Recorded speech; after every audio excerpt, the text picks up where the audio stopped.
रामपुर गांव में अवध नाम का एक व्यक्ति रहा करता था। अवध दान पुण्य करने में इतना विश्वास रखता था कि उसकी चर्चा गांव के हर व्यक्ति किया करते थे। भले ही अवध के पास खाने के कुछ भी न हो, लेकिन वह दान पुण्य करने में पीछे नहीं हटता। एक दिन अवध सुबह सुबह जब खाना बनाकर खाने बैठा, तभी उसके दरवाजे पर एक भिखारी आता है। कुछ खाने पीने को दे दो बेटा, कल से भूखा हूँ, कुछ खाया पिया नहीं हूँ, भूख के मारे चला भी नहीं जा रहा। अरे चाचा, अंदर आओ, आप मेरे साथ बैठकर खाना खा लीजिए। अरे बेटा, इतने खाने से मेरा पेट नहीं भरने वाला। अच्छा चाचा, आप ये सारा खाना खा लीजिए। मैं कल रात को भरपेट खाना खाया था, खा लीजिए। कोई बात नहीं बेटा, मैं कहीं और मांग के खा लूंगा। तुम खाना खाने बैठे हो तो खा लो। इतना कहकर अवध अपनी थाली उस भिखारी की तरफ बढ़ा देता है और भूखा भिखारी खाना देखकर जल्दी जल्दी खाने लगता है। और खाना खाने के बाद भिखारी काफी खुश होता है और अवध को खूब सारा आशीर्वाद देता है। भगवान तुम्हें हमेशा खुश रखे बेटा, तुमने जो अपने हिस्से का खाना मुझे खिलाया है, ऐसे दानवीर आजकल कहाँ मिलते हैं। तुम्हारा भला हो। इतना कहकर भिखारी वहां से चला जाता है। लेकिन अवध को काफी भूख लगी थी। वह रसोई में जाकर डब्बे को देखा तो डब्बा एकदम खाली था। डब्बे में अन्न का एक दाना भी नहीं था। न चलो कहीं काम ढूंढता हूँ, कहीं से खाने पीने का तो बंदोबस्त हो जाएगा। आज उस बेचारे भिखारी का पेट भर गया, मुझे अंदर से बहुत सुकून मिल गया है। अवध जब काम ढूंढने के लिए घर से बाहर जाता है, तभी गांव के बीरजू उसे देखकर अपनी पत्नी से कहता है, आखिर कब तक ये अनाज की बोरियां उठाता रहूंगा। अभी अवध को बुलाता हूँ, तुम देखना वो कैसी अनाज की बोरियां उठाकर रख देगा। वैसे तो उसे लोगों की मदद करने में बड़ा मजा आता है। भले ही जेब में पैसे की एक फूटी कौड़ी ना हो, लेकिन बड़ा ही दानवीर बनता है ये अवध। अब बीरजू अवध को आवाज देकर बुलाने लगता है। अरे क्या हाल है बीरजू भाई, सब ठीक है ना? ये अनाज की बोरियां तुम खेतों से ला रहे हो क्या? हाँ बीरजू भाई, यह बोरिया खेतों से ही लाना है, लेकिन अभी मैं बहुत थक चुका हूँ। अगर तुम मेरी मदद कर देते तो मेरा काम थोड़ा जल्दी हो जाता। अरे क्यों नहीं, चलो अभी मैं तुम्हारे खेत से अनाज की बोरियां घर तक पहुंचा देता हूँ। बड़ा ही बेवकूफ है, इसे बेवकूफ बनाना बड़ा ही आसान है। चलो इसी बहाने मेरा काम भी हो जाएगा, लेकिन दिल का बड़ा भोला है। इतना कहकर बीरजू अवध से कई सारी बोरियां खेत से घर तक रखवाता है। लेकिन अवध तो भूखा था। सारी बोरी रखने के बाद बीरजू अवध से कहता है, बहुत बहुत धन्यवाद अवध भाई, तुम ना होते तो ये बोरी ढोने में काफी समय लगता और रात भी हो जाती। अगले दिन सुबह सुबह अचानक उसके दरवाजे पर किसी की रोने की आवाज आती है। अवध नींद में होता है और दरवाजा खोलकर बाहर देखा तो उसका पड़ोसी संगम अपनी पत्नी को पीट रहा होता है। अरे अरे संगम, तुम अपनी पत्नी को ऐसे क्यों मार रहे हो? अरे क्यों ना मारूं, मेरी मर्जी मेरी पत्नी। तुम कौन होते हो बीच में बोलने वाला? देख संगम, सुबह सुबह मारपीट करना सही बात नहीं है। पूरे गांव वाले देख रहे हैं, बहुत बेइज्जती वाली बात है, ये अच्छा नहीं है। अरे अवध बेटा, किसे समझा रहे हो? इसे समझाना और अपना सिर पीटना एक ही बात है। जरूर ये पैसे की वजह से मालती को मार रहा होगा। अरे बुढ़िया, ज्यादा बोलने की जरूरत नहीं। हे राम राम राम राम, आजकल के बच्चे को अपने से बड़ों से कैसे बात की जाती है, जरा सी भी तमीज नहीं है। अरे मैं तो तेरी माँ की उम्र की हूँ और तू है कि मुझसे बदतमीजी से बात कर। तो मैंने बोला क्या कि आप मेरे बीच में बोलिए? इतना कहकर संगम मालती को मारने लगता है, लेकिन अवध को यह सब देखा नहीं जाता। अवध संगम को एक जोरदार तमाचा मारता है। यह देखकर सारे लोग खुश हो जाते हैं। गांव के सारे लोग तमाशा देख रहे होते हैं।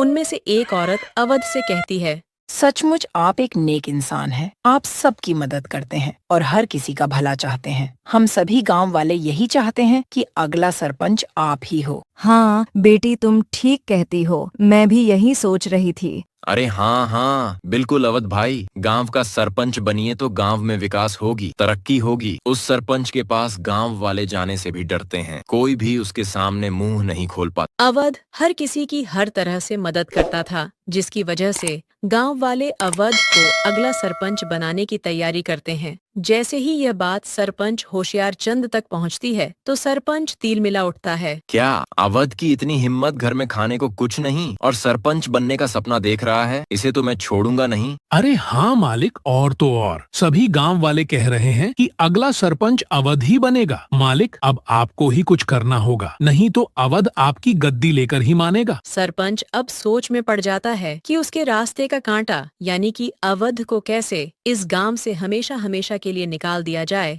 अगले चुनाव में गांव वाले अवध को अपना सरपंच बना देते हैं और ऐसे ही कई दिन बीत जाते हैं। जब राशन की बारी आती है तो सरपंच होशियार चंद राशन में मिलावट करवा देता है, जो अवध को बिल्कुल भी पता नहीं होता। अरे बेटा, तुम्हें सरपंच देख मुझे बहुत खुशी हो रही है। कम से कम अब राशन तो अच्छे से मिलेगा। अरे हाँ हाँ, अब सब कुछ अच्छा ही होगा। दादी माँ, आप लोगों ने इतना विश्वास करके गांव का कार्यभार संभालने का मौका दिया है और मैं इसे अच्छे से निभा सकूं, यही आशीर्वाद दीजिएगा। गांव में राशन बांटने पर सभी खुश थे। पहली बार राशन सबको मिला, वरना आधे से ज्यादा राशन सरपंच होशियार चंद ही काट लिया करता था। लोगों को राशन मिल चुका था, लेकिन अगले दिन सुबह गांव में शोर मच जाता है कि नए सरपंच अवध ने मिलावटी राशन दिया है। अब सारे गांव वाले इकट्ठा होकर अवध से सवाल पूछते हैं। हम सभी तुम पे विश्वास करके गांव का सरपंच बनाया और तुम हम सभी गांव वालों के साथ विश्वासघात किया। शर्म आनी चाहिए तुमको। अवध बेटा, मुझे तुमसे ये उम्मीद नहीं थी। राशन में मिलावट करके क्या मिला तुमको? तुम तो गांव वालों की हमेशा से भला चाहते थे, लेकिन राशन में मिलावट करके क्या मिला? इतना मिलावट तो पूर्व सरपंच भी नहीं करते थे। हम सभी तुम्हें सरपंच बनाकर गलत फैसला ले लिया है। बिल्कुल ठीक कह रही है चाची। अभी के अभी तुम गांव से निकल जाओ, गांव में रहने लायक ही नहीं हो। ये सारी बातें चल ही रही होती हैं कि पूर्व सरपंच होशियार चंद वहाँ आ जाता है। अरे हाँ हाँ, इसे अभी के अभी गांव से निकाल दिया जाए। इस पे विश्वास करके हमने तो बहुत बड़ी गलती कर दी है। अब अवध को गांव वाले गांव से निकाल देते हैं। सरपंच होशियार चंद और उसके आदमी बहुत खुश होते हैं। अब गांव से निकलने के बाद अवध एक पेड़ के नीचे बैठकर गांव वाले के बारे में सोचने लगता है। जिन गांव वालों के बारे में खुद से ज्यादा सोचा, आज उसी गांव ने मुझे निकाल दिया। अरे राशन में मिलावट भला मैं क्यों करूंगा? अगर मैं राशन में मिलावट नहीं की है तो फिर ये सारा खेल सरपंच का ही होगा। कोई बात नहीं, मेरे इतना कहने पर भी गांव वाले ने मेरा साथ नहीं दिया। मैं इसे कभी नहीं भूलूंगा। और इधर सरपंच अपनी चाल चलता है और गांव वालों का विश्वास जीत लेता है और सभी गांव वाले एक बार फिर से उसे अपना सरपंच मानने के लिए मजबूर होते हैं, क्योंकि अवध धोखेबाज निकला।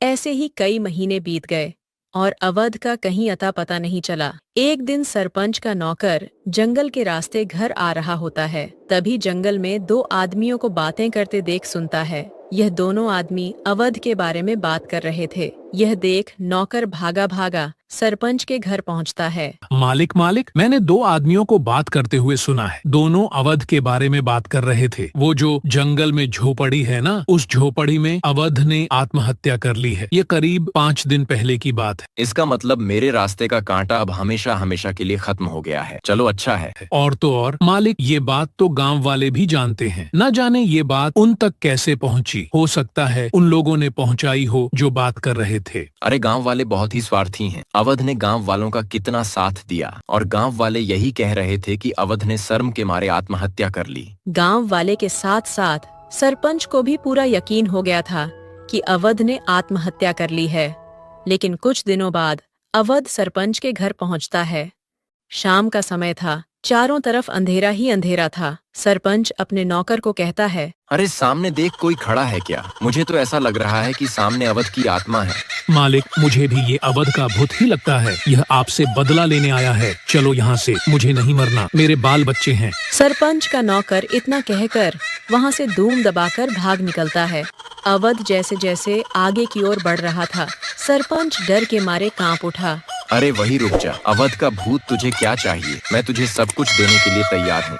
अपना घर, जमीन, जायदाद सब देने के लिए तैयार हूँ, लेकिन मुझे मारना मत। मैं तुम्हें नहीं छोड़ूंगा। तुमने मुझे बदनाम किया है। तुम गांव वालों के सामने बताओगे कि सच क्या है, वरना मैं तुम्हें मार डालूंगा। अरे हाँ हाँ, मैं गांव वालों के सामने सच बोलने के लिए तैयार हूँ, लेकिन मुझे मारना मत। अब सरपंच रात ही रात गांव वालों को इकट्ठा कर गांव वालों के सामने ये बताता है कि उस दिन राशन में मिलावट हम और हमारे आदमियों ने किया था, न कि अवध ने। आप लोग भले ही मुझे भूत समझ रहे हो, लेकिन मैंने अपनी आत्महत्या की खबर झूठी फैलाई थी ताकि मैं चोर को पकड़ सकूं, और चोर आप सभी के सामने ही है। मैं हमेशा से लोगों का भला किया है, तभी तो आप लोगों ने मुझे इतना सम्मान और प्यार के साथ दानवीर कहा। अरे हाँ हाँ भाई, मुझसे गलती हो गई, मुझे माफ कर दो। मैं तुमसे माफी मांगता हूँ। उसी वक्त गांव वाले सरपंच होशियार चंद को गांव से निकाल देते हैं। होशियार चंद की जगह अवध को अपना सरपंच बनाते हैं और अवध से माफी मांगते हैं कि वह सरपंच की बातों में आ गए थे और उन्होंने बिना सोचे समझे उसे गांव से निकाल दिया था।